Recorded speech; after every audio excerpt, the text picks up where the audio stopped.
Bienvenidos, esto es Razón de Estado y tengo el gusto de presentarles a la licenciada María de los Ángeles Chang. Ella tiene una maestría en Londres, también en Inglaterra. Hizo el programa de liderazgo de la Universidad de Georgetown en Washington y es profesora universitaria. El licenciado Cristian Castillo, profesor universitario, es analista político, participa en muchos foros y es un ciudadano presente, responsable. Bienvenidos a Razón de Estado. Hoy tuvimos la suerte de tener con nosotros entre los panelistas a uno que más o menos está a favor de la UNE y a otro que está más o menos a favor de Vamos. Asumimos. Pero en todo caso vamos a entrar al debate. La democracia en Guatemala fue medida recientemente y solo el 26% de guatemaltecos dijeron creer en la democracia.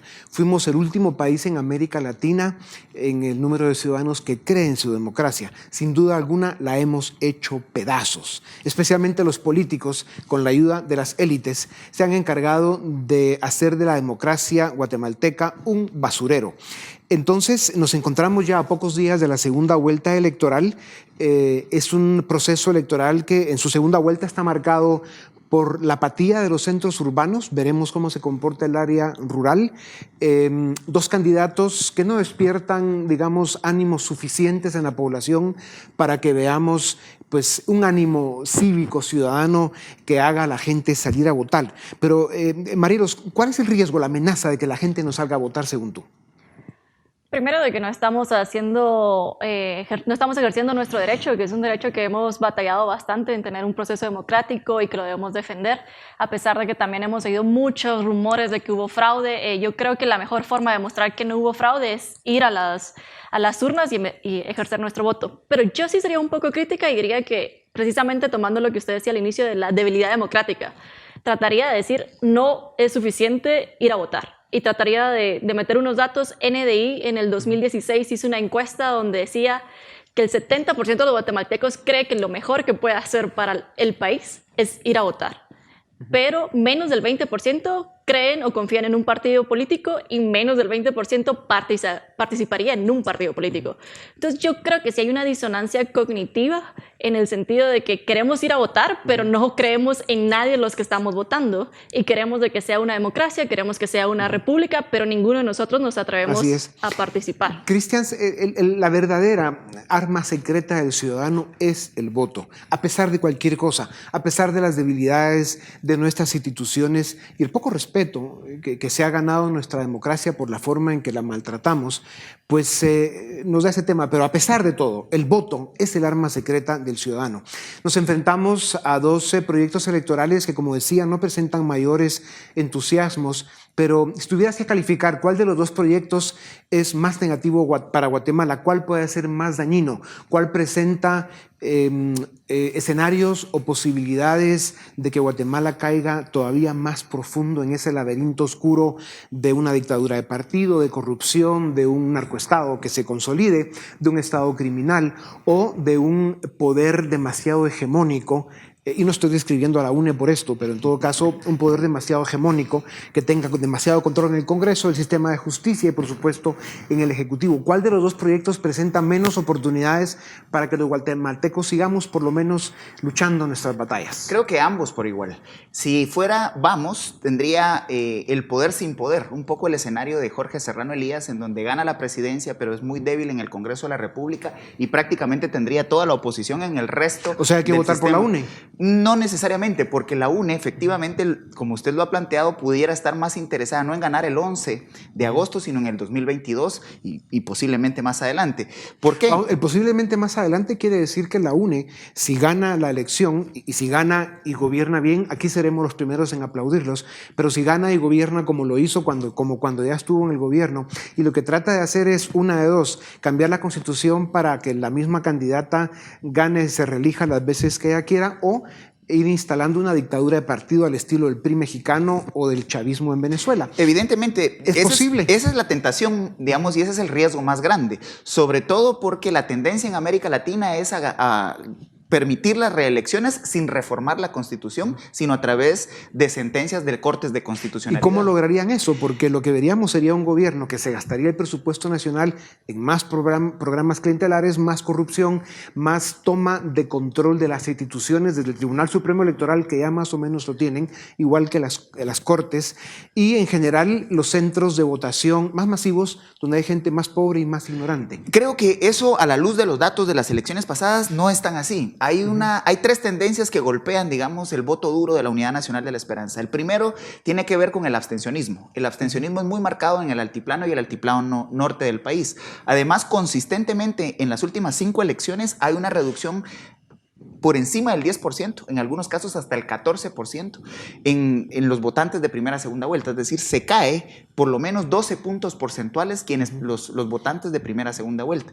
Y el tercer elemento, que es muy particular del 2019, es que el voto blanco superó al voto nulo 2-1.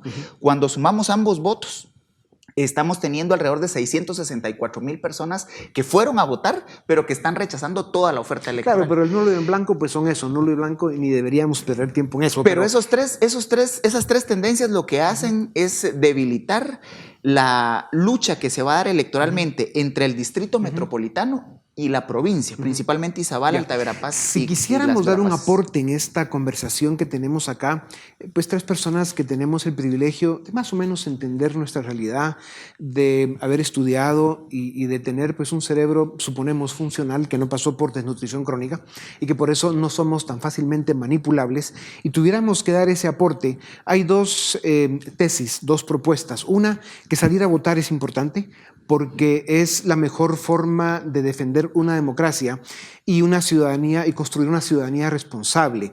Eso nos permite además reclamar a la hora de que se hacen malas cosas, y nos permite conectarnos con la democracia y lo que es la construcción de sus instituciones. Marielos, hablando de que hay que salir a votar es un tema, y el otro es identificar realmente cuál de las 2 propuestas para segunda vuelta representa un mayor peligro para Guatemala, para su democracia, para sus libertades civiles, para su futuro.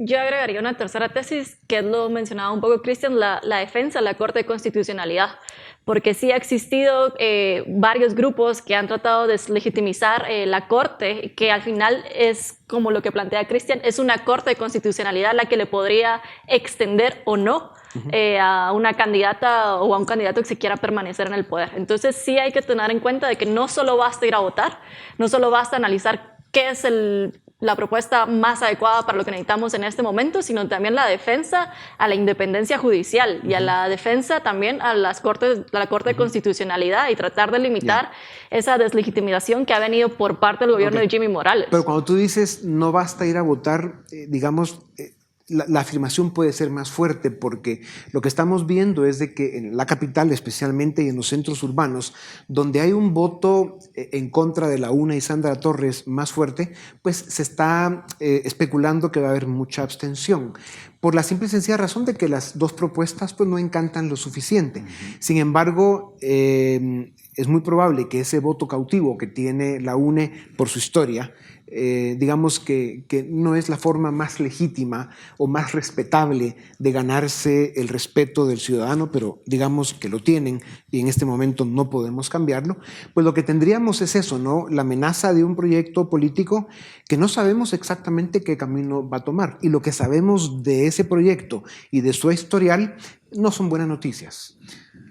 Sí, evidentemente yo creo que el gran reto es la independencia de poderes, que ya lo plantea muy bien la licenciada Real. Ustedes son buenos para evadir el tema, pero lo que viene, la lucha que viene, además de votar, es tratar de evitar lo que ya sucedió con el gobierno del PAN, digamos que fue un alineamiento entre el Ejecutivo, el Legislativo y las Cortes, sucedió con el FRG y sucedió con la DC por una transición histórica.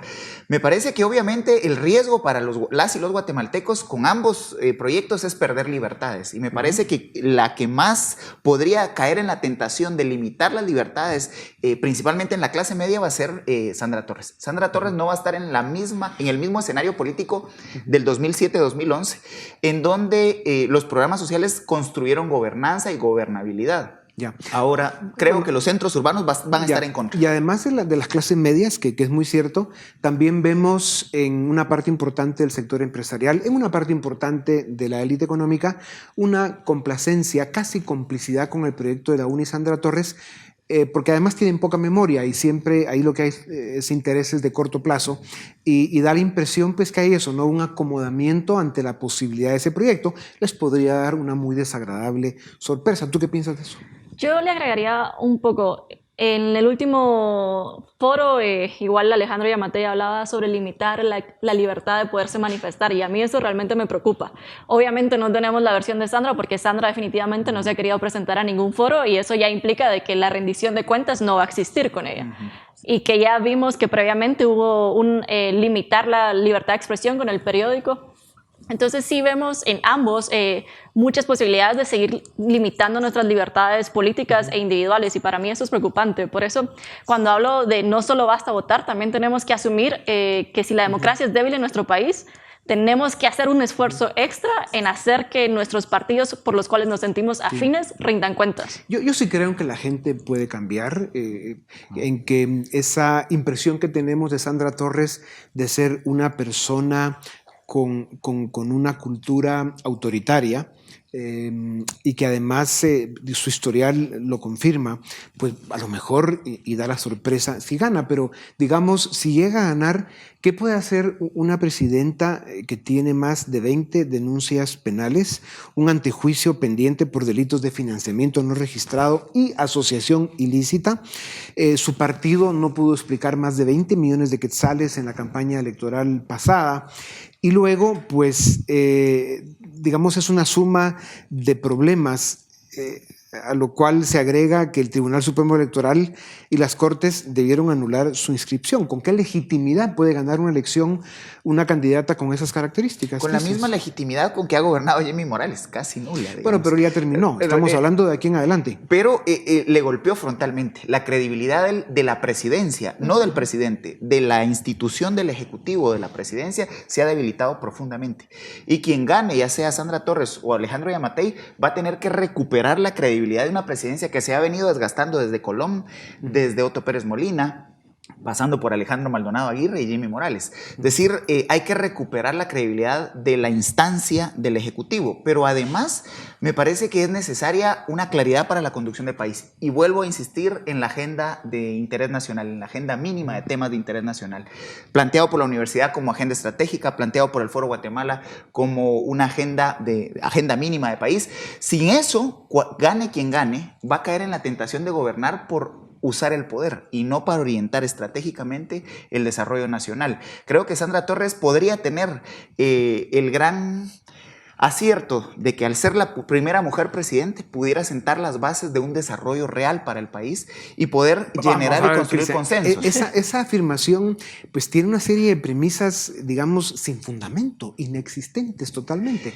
Todo su historial demuestra en todo caso absolutamente lo contrario. Pero usted hay estadísticas y hay datos. ¿De dónde va a sacar ella la capacidad de hacer propuesta de política pública que realmente pueda sentar las bases de una democracia institucional, liberal, donde se respetan las leyes, donde priva el Estado de Derecho, donde se promueve el desarrollo económico y se busca la solución de los problemas sociales, pero de una forma inteligente, de una forma permanente y no como parte de una estrategia electorera con fines políticos? Creo que ellos tendrían, el primer gran reto es superar solamente su visión electoral, no solamente ser una maquinaria electoral que gana llegar al poder por el poder mismo y estar ahí lo más que se pueda y ver a lo Ortega de Nicaragua o al chavismo. Sino de una vez ahora aprovechar la fortaleza del Ejecutivo, la mayoría en el Legislativo, para poder impulsar una agenda de inversión basada en el desarrollo, no clientelar, porque si obviamente se quedan en lo clientelar. Sí me provoca un poco de duda porque hemos visto una evolución de un partido UNE que era socialdemócrata a un partido que hoy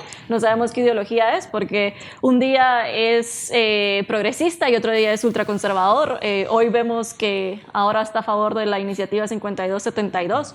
Entonces, hablar de agendas y de propuestas me genera como que un recelo, porque yo no veo en ninguno de los dos alguien que tenga verdaderamente propuestas o Ahora, agendas. Marielos, ¿y no crees tú que precisamente por eso los dos objetivos en esta etapa final del proceso electoral 2019 hay que plantear dos temas importantes? Uno, es importante salir a votar porque eso nos conecta como ciudadanos con el rescate de la democracia. Sabemos que tenemos problemas muy serios, que hay que mejorar muchas cosas y que esto es muy perfectible, pero la forma de iniciar ese rescate y ese perfeccionamiento es votando, uno.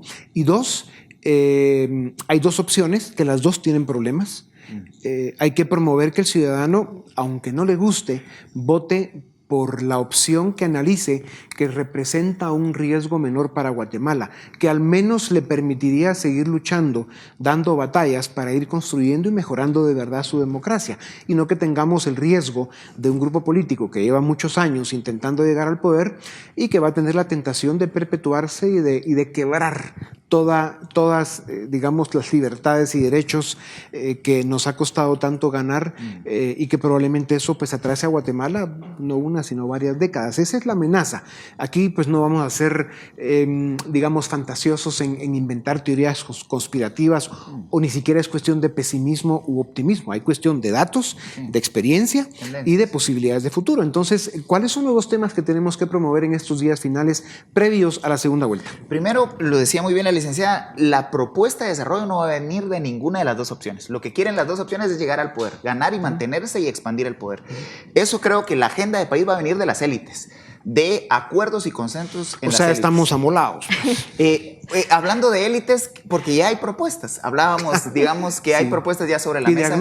Y diagnósticos que pueden ser el punto para forrar de el país de papel 2 o 3 veces. Y hay acuerdos, hay encuentros, digamos, todos estamos de acuerdo que hay que reformar la ley electoral, cambiar el sistema de comisiones de postulación. Hay acuerdos, hay puntos de encuentro. Creo que el reto ahorita es devolver la mirada de ambos candidatos al país, porque la campaña para primera vuelta y para segunda vuelta no ha girado en torno a los temas de país, no se está discutiendo absolutamente, las grandes brechas sociales históricas. Estamos debatiendo la segunda vuelta sobre lo del país seguro, que es un tema de interés nacional norteamericano, no guatemalteco. Debemos regresar a discutir los temas centrales del país. Y precisamente por eso, Marielos, no es, digamos, válido afirmar que en todo caso, además de lo que hemos dicho varias veces, es importante ir a votar porque eso es lo que nos legitima como ciudadanos. Y luego sí, votar por la opción menos mala, porque eso es lo que hay. Y no tenemos otra opción. Y luego no olvidarse que en las próximas semanas y meses vamos a tener las elecciones a las cortes, donde van a haber cambios de magistrados, corte de apelaciones, etcétera. Y eso es muy importante porque es donde se va a consolidar la captura del sistema de justicia por fuerzas criminales o por fuerzas con otro tipo de intereses que no representan realmente los intereses de la justicia y del Estado de Derecho, y que va a haber que vigilar muy de cerca qué sucede en ese tema. ¿Tú dirías que es válido hacer estas afirmaciones?